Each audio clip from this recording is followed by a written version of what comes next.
আজ আপনাদের সকলের অবগত মুজাদ্দিদুল জামান দাদা হুজুর পীর কেবলা রহমাতুল্লাহ আলাইহির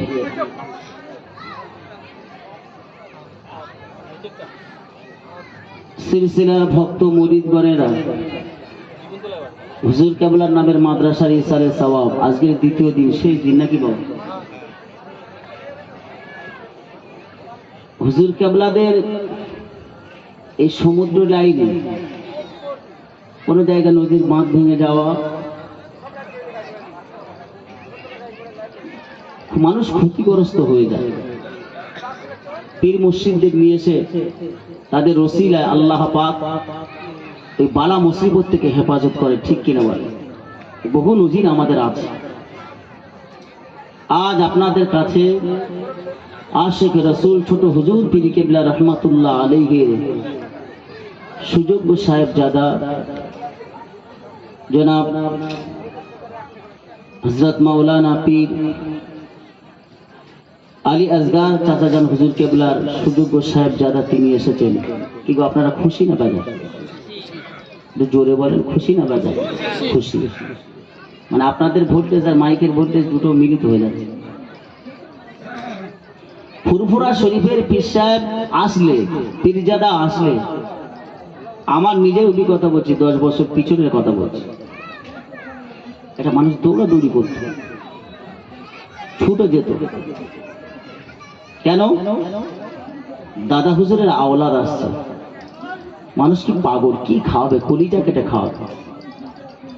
যত সময় গড়িয়ে যাচ্ছে মানুষের যেন দিল শক্ত হয়ে যাচ্ছে, আর দিল নরম করছে না।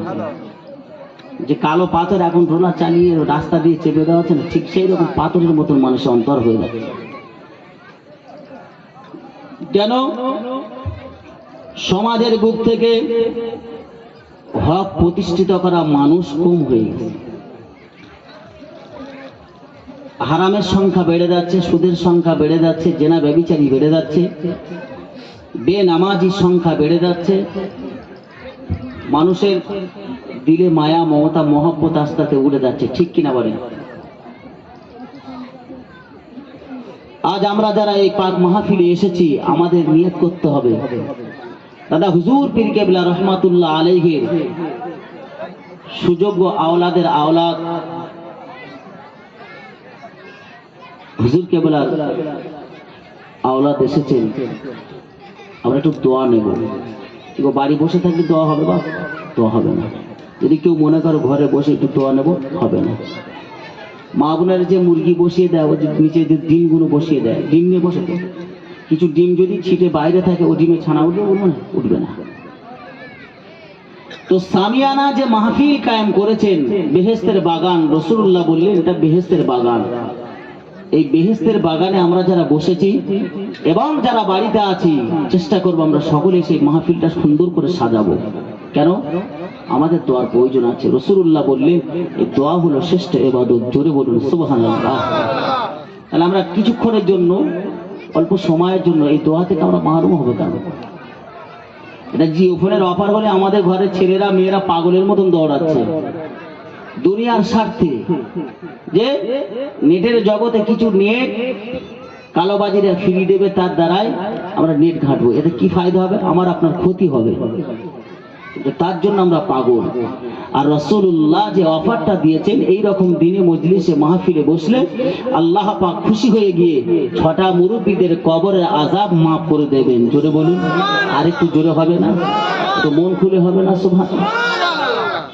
এইরকম মাহফিলে আমার আপনার আমাদের সকলকে বসার প্রয়োজন আছে। বাবা আল্লাহ পাক আমাদের সকলকে আসার মতন তৌফিক দান করে। সকলে বলি আল্লাহুম্মা আমিন। আউযু বিল্লাহি মিনাশ শাইতানির রাজীম। বিসমিল্লাহির রহমানির রহিম।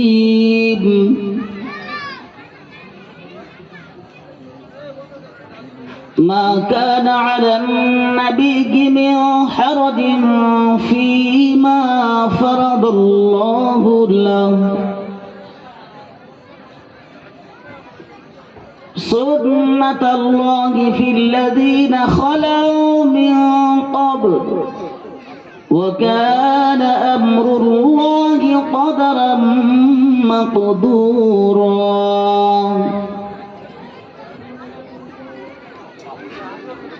الذين يبلغون رسالات الله ويخشونه ولا يخشون أحدا إلا الله وكفى بالله حسيبا صدق الله العظيم در شريف اللهم صل على سيدنا পড়ো জবান খুলে পড়ো وعلى آل سيدنا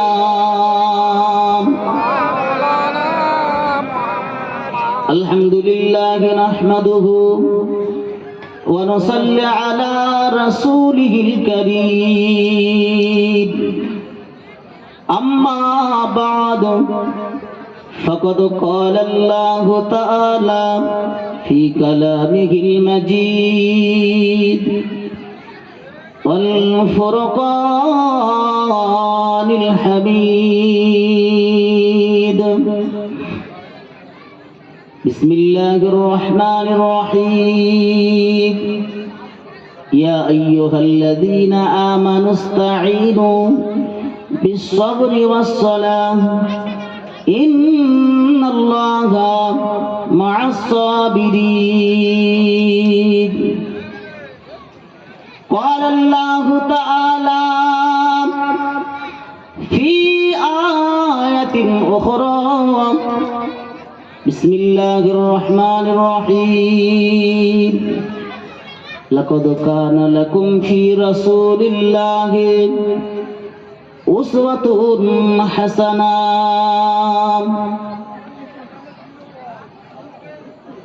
قال الله تعالى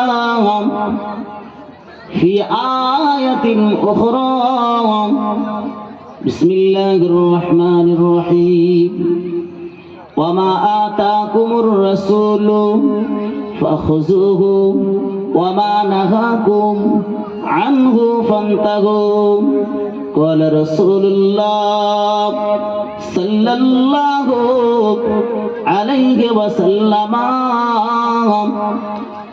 أنظر الله إلى نبي أخر أجله إذا بلغ 60 سنة وفي حديث أخرى قال اكثروا ذكر الله حتى يقولوا مجنون قال النبي صلى الله عليه وسلم لا يؤمن أحدكم حتى أكون أحب إليه من والده وولده والناس أجمعين प्यारे हाजिरान मजलिस मुआज्जज मुकर्रम मुगा सम्मानित আজকের জলসার সভাপতি এবং সুনামধন্য মসজিদের ইমাম সাহেব ওলামা হযরতগণ ফুরফুরা শরীফ থেকে আগত আমাদের সির তাজ ভাইজান হুজুর কিবলা ও আমার সম্মুখে বসে থাকা দিন দরদি ইসলাম দরদি মুমিন মুত্তাকিন আল্লাহওয়ালা ভাইরা ও বাবাজিরা আমার স্নেহের ছোট ছোট মাসুম বাচ্চারা পর্দার অন্তরালে ধার্মিক আমার আম্মাজান ও বোনেরা আল্লাহ পাক রব্বুল আলামিনের দরবারে লক্ষ লক্ষ কোটি কোটি শুকরিয়া যে মহান স্রষ্টা রব্বুল আলামিন আল্লাহ পাক আসমানের নিচে জমিনের উপরে সমুদ্রের মাঝখানে আল্লাহ জমিনে আমাদের মতন গুনাহগারদের বসবাস করার মতন আল্লাহ সুযোগ করে দিয়েছেন এবং তার ভিতর দিয়ে রাসূলুল্লাহর ঘরের সামনে জান্নাতি মাহফিলে জান্নাতি মেহমান হওয়ার মতন আমাদের মতন গুনাহগারদের সুযোগ করে দিয়েছে। সকলে উচ্চ আওয়াজে আল্লাহর দরবারে শুকরিয়া আদায় করি, আসুন বলি আলহামদুলিল্লাহ। তো আসতে হলো বাবা, একটু জোরে হবেন আলহামদুলিল্লাহ, একটু মন খুলে হবেন আলহামদুলিল্লাহ। আল্লাহ পাক জানালেন লা ইন শাকারতুম লা আযীদান্নাকুম ওয়া লা ইন কাফারতুম ইন্না আযাবি লাশাদীদ। সূরা ইব্রাহিম 13 নম্বর পারা 17 নম্বর আয়াতে কারিমা। আল্লাহ বললেন বান্দা আমার নিয়ামত খাওয়ার পর বান্দা শুকরিয়া আদায় করবে। আল্লাহ অর্থ চাইছে না, সম্পদ চাইছে না, অতিকত জবান দিয়ে লফজ উচ্চারণ করবে। আল্লাহ বললেন এতে আমি এত খুশি হয়ে যায়, আমি দয়াবান মেহেরবান আর রহমান আল্লামাল কোরআন। এই দয়াবান আমাদেরকে কোরআন শিক্ষা দিয়েছে। আল্লাহ বলছে বান্দা এই গুটিগত লফজ জবান দিয়ে উচ্চারণ করবে, আমি আল্লাহ খুশি হয়ে গিয়ে আমি আল্লাহ ওই সমস্ত বান্দা বান্দীদের উপরে আমি আল্লাহ দ্বিগুণ হারে রিজিক বাড়িয়ে দিই। জোরে হবে না? তো মন খুলে হবে না? আরে শুরু করার আগে বাবা জুটে যাচ্ছে না, যেও না বাবা। বাইরে যারা আছে, যে সমস্ত যুবক ভাইয়েরা আছে, পাক মাহফিলে এসো। আল্লাহ পাক ঘোষণা করলেন আমি আল্লাহ আরো দ্বিগুণ হারে রিজিক বাড়িয়ে দিই। আর যারা নাশুজি করবে, কুফরি করবে, আল্লাহ বলেন ইন্না আযাবি লাশাদীদ, তাদের জন্য অপেক্ষা করছে আল্লাহ পাকের জাহান্নাম। তাহলে আমরা জান্নাতি হতে চাই না জাহান্নামী হতে চাইব? যে আমাদের আশা কোনটা? জান্নাতি হওয়া। জবান করে জান্নাতি হওয়ার আশা আমাদের। আর জান্নাতি মাহফিলে যদি বসা হয়, নিজেদের অর্থ সময় সম্পদের দিকে তাকালে হবে না, যে আমরা সকলা নবীর উম্মাত হিসাবে দলমত নির্বিশেষে শান্তির সঙ্গে জান্নাতের বাগানে বসবো এবং সেখানে বসে আমরা আমাদের জবান দিয়ে সুবহানাল্লাহ, আলহামদুলিল্লাহ, আল্লাহু আকবার তাসবিহ পাঠ করব। এর বিনিময়ে আল্লাহ পাক খুশি হয়ে গিয়ে জান্নাতি খানা আমার আপনার সকলকে পান করাবে। জোরে বলুন সুবহানাল্লাহ। এটা আশাটাও রাসূলুল্লাহর মহব্বত। যেমন আপনি ফুরফুরার পীর সাহেব বলেন, আলেমদের বলেন, যে মসজিদে ইমাম সাহেব বলেন, তাদের মহব্বতে বসেছেন। আল্লাহ রসুল বললেন এই মাহফিলটায় বসা এটাও আমি রসুল আমারও মহব্বত। জোরে বলুন সুবহানাল্লাহ। কেন? আল্লাহ পাক বললেন ইন্নামা ইয়াখশাল্লাহু মিন ইবাদিহিল উলামা। আসমানের নিচে জমিনের উপরে সব থেকে বেশি আমি আল্লাহ আমাকে ভয় করে আলেম বান্দা। জোরে হবে না? জোরে হবে না? রাসূলুল্লাহ বললেন আলেম ওলামা হলো আল উলামাউ ওয়ারাসাতুল আম্বিয়া। আমি রসুল আমার ওয়াফাতের পরে আমার ওয়ারিস হবে আলেম বান্দা। জোরে হবে না? সুবহানাল্লাহ। রাসূল বললেন যে এদের সঙ্গে তোমরা ভালোবাসা রাখো, এদের সঙ্গে তোমরা সুসম্পর্ক রাখো। ও কুলিদা টুকরারা, জানেরা, যুবকেরা, কি গ্রামের জানেরা, যুবকেরা, মায়েরা, বোনেরা, আলেম হতে পারে না গো, হাফেজে কোরআন হতে পারে না, সকলের তকদিরে আলেম হতে পারে না গো। আর চাষাবাদ করে খাওয়া হয়, গরিব অসহায় সংসারে ওয়াটানে জীবন কাটিয়ে দেওয়া হয়, সংসারে খেয়ালে থাকা হয়। আল্লাহ নবী ঘোষণা করলেন কুনু আলিমানা মুতাআল্লিমান আও মুস্তাবিয়ানা মুহিব্বান। আল্লাহ নবী পাক জবানে জানিয়ে দিলেন এ আমার উম্মতে মুহাম্মাদিরা, হয় আলেম হয়ে যাও। আল্লাহ নবী বললেন হয় আলেম হয়ে যাও। তাও যদি না হতে পারো, আল্লাহ নবী ঘোষণা দিয়ে দিলেন আলেমদের সঙ্গী হয়ে যাও। আল্লাহ নবী আবার ঘোষণা দিলেন আলেমদের যদি সঙ্গী যদি না হতে পারো, রাসূল আবার জানিয়ে দিয়ে দিলেন আলেমদের সোহবতে বসে যাও। আল্লাহ নবী জানিয়ে দিয়ে দিলেন যদি আলেমদের সোহবতে যদি বসা যদি না হয়, তাও যদি সময় যদি না পাওয়া যায়, আল্লাহ নবী বললেন কমপক্ষে আলেমের কথা মতন চলাফেরা করো। এতে কি হবে? আল্লাহ নবী দিন দুনিয়ার বাদশা পাঁচ জবানে জানিয়ে দিয়ে দিলেন উম্মতে মুহাম্মাদিরা, আলেমের সুহবতে যদি না বসতে পারো, কমপক্ষে তার সঙ্গে ভালোবাসা রেখে দিও এবং তার কথা মতন চলাফেরা করবে। আমি রসুল জানিয়ে দিয়ে দিলাম, আমি হাবিবুল্লাহ জানিয়ে দিয়ে দিলাম, আমি মা আমিনার বেটা মুহাম্মাদুর রাসূলুল্লাহ জানিয়ে দিয়ে দিলাম, ওই হাক্কানি আলেমের কথা মতন চলাফেরার ওসিলায় আমি রসুল জানিয়ে দিয়ে দিলাম আল্লাহ পাক হাসরের ময়দানে, কিয়ামতের ময়দানে ওই আলেম বান্দার সুপারিশি হাক্কানি পীর মুর্শিদের সুপারিশে আল্লাহ পাক তোমাকে দয়ার জান্নাতের মেহমান বানিয়ে দেবে। আরো জোরে বলুন, আরো মন খুলে বলুন। রাসূল বলছেন তাও যদি না একটু সম্পর্ক রাখো, তাও যদি না হয় তার কথাটা শোনো। আমরা যারা আছি মসজিদের ইমাম বলেন, হাফেজ বলেন, মাওলানা বলেন, তাদের কথা নেই বাবা, নেই না। আরে তো মাদ্রাসার ডাল আলু খেয়ে আলেম হয়েছে, হ্যাঁ, অধিকাংশ গরিবী ছেলে ভিখারি ছেলে আলেম হয়েছে। এই জন্য এদের মর্যাদা, এদের সম্মান দিই না। কি বলেন, ঠিক কিনা বলেন? এদের সম্মান দিই না। আল্লাহ আমার অর্থ দিয়েছে, সময় দিয়েছে, সম্পদ দিয়েছে, গাড়ি বাড়ি আছে, টাকা পয়সা আছে, এক একটা না 2-10টা পাঞ্জাব রোজি আছে আমার, আর আমি কি ওই চটে গিয়ে বসবো আর ভিখারি বেটা ওয়াজ করবে? কি গো, এরকম অহংকার আছে না নাই? নবীর মোহাব্বতে বসবেন। সে যদি রিক্সা চালানোরও বেটা হয়, সে যদি আলেম হয়, সেখানে বসে তুমি রাসূলুল্লাহর হাদিসটা শ্রবণ করবে। এতে কি হবে? আল্লাহ পাক খুশি হয়ে গিয়ে আল্লাহ ওর খাতিরে তোমাকে নাজাত দান করবে। জোরে বলুন। জান্নাত তো আর মামার বাড়ির সম্পদ নয় গো। দুনিয়াতে ঘুষ দিলে, ঘুষের ব্যবস্থা করলে অনেক কিছু পাওয়া যাবে, এত কবরে গিয়েও কিছু ঘুষ চলবে এরকম কোন ব্যাপার আছে কি? না। আল্লাহ নবী জানিয়ে দিলেন ইয়াউমাল কিয়ামাতি সালাসাতুন আল-আম্বিয়াউ সুম্মা উলামাউ সুম্মা শুহাদাউ। আল্লাহ নবী বললেন কাদের পাওয়ার কাজ করা হবে। আল্লাহ পাক জানিয়ে, রাসূলুল্লাহ জানিয়ে দিলেন আল্লাহ পাক কয়েক শ্রেণী মানুষের পাওয়া দিয়ে দেবেন, হাসরের ময়দানে পাওয়া দিয়ে দেবেন।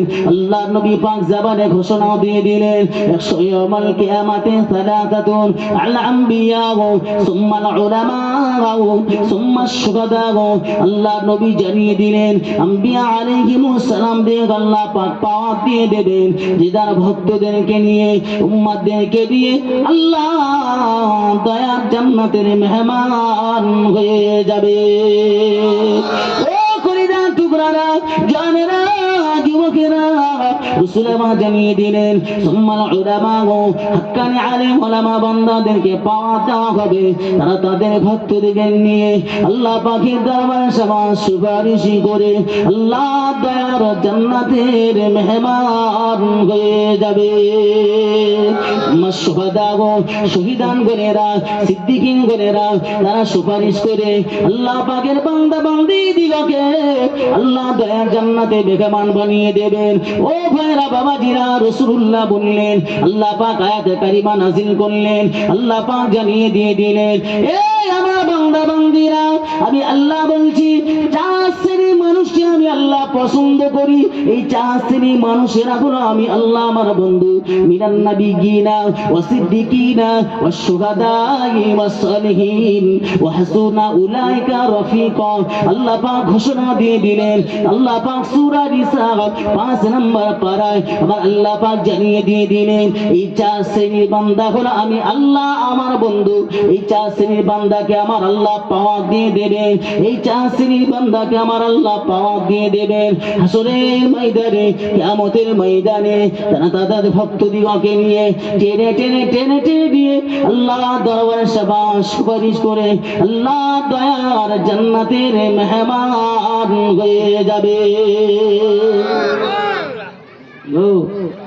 মহব্বত ছেড়ে দিয়ে যদি আমি আপনি যদি ঘরে বসে থাকি, মহব্বত হবে নাকি? হবে না। বাপ বেটাকে এত ভালোবাসে, বিবি নিয়ে লন্ডনে থাকে, আর বাপ ছেঁড়া কথা সে মানুষ। এগো কিছু কিছু মানুষ আছে কিছু অর্থ দিয়ে একজন মেয়েকে পুষে রেখেছে, আমার বাপ মাকে একটু ঠিক টাইম মতো খেতে দিবে। ভালোবাসা হবে কি? যে ভালোবাসা হলো, ও তো অর্থে ভালোবাসা হচ্ছে। আচ্ছা, ওই বাপ মা ওই ছেলের জন্য নেক দোয়া চাইবে না বদ দোয়া চাইবে? বাপ মায়ের সব জায়গায় একটু ছেলের হাতে একটু মিষ্টি খাওয়া, হ্যাঁ, বৌমার হাতে একটু খানা খাওয়া, সব জায়গায় না? আমি নবীর উম্মাদ, নবীকে ভালোবাসি, ঘরে বসে বসে মাহফিল শুনব, এখানে যাব না। পীরকে ভালোবাসি, ঘরে দাবায় বসে বসে আমি কুটুমদের নিয়ে গল্প করবো, মজলিসে বসবো না। এটা ভালোবাসা হবে? এটা আরো ক্ষতির লক্ষণ। ও ঘরেরা, যুবরারা, জানেরা, যুবকেরা, আল্লাহর নবী দিন দুনিয়ার বাদশা বিশ্ব নবী হাবিবুল্লাহকে সাহাবায়ে কেরামেরা আল্লাহ নবীকে এত মুহাব্বত করেছিলেন, আল্লাহ নবীকে এত ভালোবেসেছিলেন। আল্লাহ তরফ থেকে আয়াত কারিমা নাযিল হলো, মাইয়ুতি'র রাসূল ফাকাদ আতা আল্লাহ। আল্লাহ পাক জানিয়ে দিলেন, আমার হাবিব, আমার পেয়ারা বন্ধু, আমি আল্লাহ বলছি যে সমস্ত বান্দারা আমি আল্লাহ আমাকে পেতে চাই, আমি আল্লাহ আমাকে ভালোবাসতে চাই, আমি আল্লাহ আমাকে মহাব্বত করতে চাই, আমি আল্লাহ আমার সঙ্গে প্রেম বিনিময় করতে চাই, আমি আল্লাহ বলছি আমার হাবিব বিশ্ববাসীকে জানিয়ে দাও, আমি আল্লাহ ঘোষণা দিয়ে দিলাম তারা যেন তোমার সঙ্গে প্রেম বিনিময় করে, তারা যেন তোমার সঙ্গে মহাব্বত করে, তারা যেন তোমাকে ভালোবাসে। মাইয়ুতি'র রাসূল, আল্লাহ বলছে বাবা হাবিব বান্দা বান্দি দিগকে জানিয়ে দাও তারা যেন তোমার সঙ্গে প্রেম বিনিময় করে, তোমার সঙ্গে বন্ধুত্ব স্থাপন করে, তোমার সঙ্গে ভালোবাসা তৈরি করে। আমি আল্লাহ বলছি তোমার সঙ্গে ভালোবাসা, তোমার সঙ্গে প্রেম করা, আমি আল্লাহ ফাকাদ আতা আল্লাহ, ওই প্রেম ভালোবাসা আমি আল্লাহ আমার হয়ে যাবে। এমনি কি সাহাবীরা পাগল হয়েছে নাকি যে আল্লাহর আউলিয়া গুনেরা যারা ওলি হয়েছে এমনি পাগল হয়েছে নাকি? রাস্তা চললে মানুষ পাগল, এবং কিসের পাগল?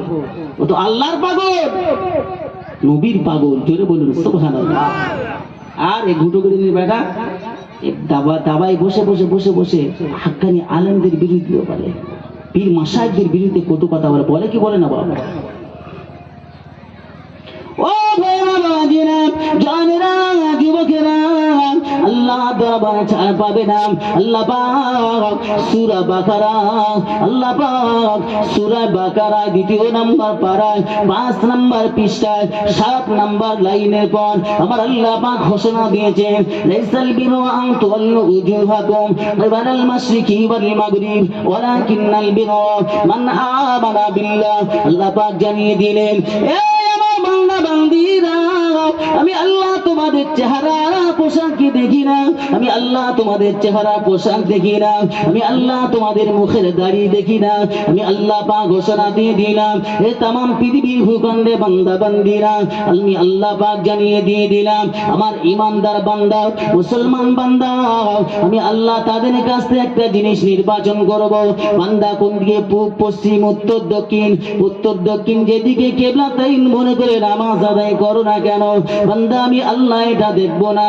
আমি আল্লাহ আমার কেবলমাত্র বান্দা বান্দিদের কাছ থেকে একটাই জিনিস ছাড়াই বাছাই করে নিয়ে আমি আল্লাহ পাক একটাই জিনিস কেবলমাত্র শুধুমাত্র আমার বান্দা বান্দিদের কাছ থেকে বুঝে নেব, লাইসাল বিররা তুওয়াল্লু উজুহাকুম কিবালাল মাশরিকি ওয়াল মাগরিব ওয়ালাকিন্নাল বিররা মান আমানা বিল্লাহ। আল্লাহ বললেন আমার বান্দা বান্দিদের কাছ থেকে আমি আল্লাহ বেছে নিয়ে নেব মান আমানা বিল্লাহ, আমি আল্লাহ আমার প্রতি কতটুকু তার ঈমান। জোরে বলুন সুবহান, আরো জোরে বলুন সুবহান। যদি রূহটা চলে যায় এই বডির কোনো দাম থাকবে? থাকবে না। মানব দেহের কলব যদি নষ্ট হয়ে যায় সে মানব দেহের শরীরটা ঠিক থাকবে কি? থাকবে না। মুসলমানদের পার হলো ইমানি পাওয়ার, ইমান যদি না থাকে মুসলমানের কোন দাম থাকবে? দাম নাই। শুধু মুসলমান বলে দাবি করবে আর এক শুধু সব চালিয়ে যাবে। আপনি যদি মনে করেন আমি আল্লাহকে মানবো নবীকে মানবো না, ইমানদার হবে কি? হবে না। রাসূলুল্লাহকে আমাদের জন্য আল্লাহ পাক ঈমান করে পাঠিয়েছে। জোরে বলুন সুবহানাল্লাহ। সেই ঈমানে যদি কি গো সেটা হয় যদি তো হালকা হবে, এখন সেটা হচ্ছে না, হয় না। তো নাজায়েজ হারাম কাজে লিপ্ত হয়ে গেছে, বেশারা কাজে লিপ্ত হয়ে গেছে, যে মুসলমান সমাজ ওলট পালট হয়ে গেছে। ও আল্লাহর নবী দিন দুনিয়ার বাদশাহ বিশ্ব নবী হাবিবুল্লাহ 1 তারিখে নবী আমার মসজিদে নববী শরীফে আল্লাহ নবী সাহাবীদেরকে নিয়ে বসে গেলেন। আল্লাহ নবী সাহাবায়ে কিরাম দিগকে ওয়াজ করতে লেগেছেন। আল্লাহ নবী ঘোষণা দিয়ে দিলেন, হে আমার সাহাবীরা ও আমার সাহাবারা মসজিদে নববী শরীফে বসে যাও, আমি নবী পাকের জরুরি আলোচনা করব, আমি রাসূলুল্লাহ কিছু জরুরি আলাপ আলোচনা করব। আল্লাহ নবী সাহাবীরা রাসূলুল্লাহ জবানে কথা শুনে আল্লাহ নবী সাহাবায়ে কেরামেরা মসজিদে নববী বসে গেলেন। আল্লাহ নবী সাহাবীরা বসলেন তো বসলেন, আল্লাহ নবীর চাঁদ মুখের দিকে তাকিয়ে রয়েছে। এই খুলিদার টুকরারা, যারা যুবকেরা, আল্লাহ নবী সাহাবীরা, রাসূলুল্লাহ সাহাবীরা আল্লাহ নবীর চাঁদ মুখের পারের দিকে তাকিয়ে রয়েছেন। আল্লাহ নবী ওয়াজ করবেন, সাহাবীরা ওয়াজ শুনবেন, সর্বসময় নবীকে দেখছেন। আল্লাহ নবী সাহাবীরা আল্লাহ নবীর চাতক পাখির মতন তাকিয়ে রয়েছেন। আল্লাহ নবী বললেন, বাবা সাহাবীরা, অনেক সময় অতিবাহিত হয়ে যায়, আমি নবী কয়েকদিন ধরে দেখছি কয়েকজন বিশিষ্ট সাহাবীকে রাসূল বলতে লেগেছেন, ও সাহাবারা, সর্বসময় আমি রাসূলুল্লাহ আমাকে দেখছো, তথাপিও তোমরা যখন বসে যাও, আমি নবী আমার সম্মুখে বসে যাও, সমস্ত সাহাবীরা চলে যায়, তোমরা কেন অবশেষে বসে থাকো? বাবা সাহাবীরা, তোমাদের কি বাড়ির চিন্তা নাই, ছেলে মেয়ের চিন্তা নাই, সংসারের চিন্তা নাই? আল্লাহ নবী সাহাবীরা বলেছিলেন, ইয়া রাসূলুল্লাহ, ইয়া হাবিবাল্লাহ, ও আল্লাহর নবী, ও আল্লাহর হাবিব, আমরা যখন আখিরি নবীর চেহারা মোবারক দেখি, দেখার সঙ্গে সঙ্গে আমাদের ঘরের কথা, সংসারের মায়া মমতা, ছেলে মেয়ে বিবি বাচ্চার কথা ভুলে গিয়ে আল্লাহর নবীর সে দেওয়ানা হয়ে যায়। আরো জোরে বলুন সুবহানাল্লাহ। মহাব্বত দেখেন, সব সময়ের জন্য রসুলের পিছনে ইক্তেদা করছেন, আর রসুলকে দেখছেন, দেখে যেন জাহানটা ভরছে না, বাড়ি যাওয়ার জন্য মনও টানছে না। আল্লাহ নবীকে আরো দেখি, আরো দেখি, জোরে বলবেন না সুবহানাল্লাহ। মন শুধু উদয় করছে।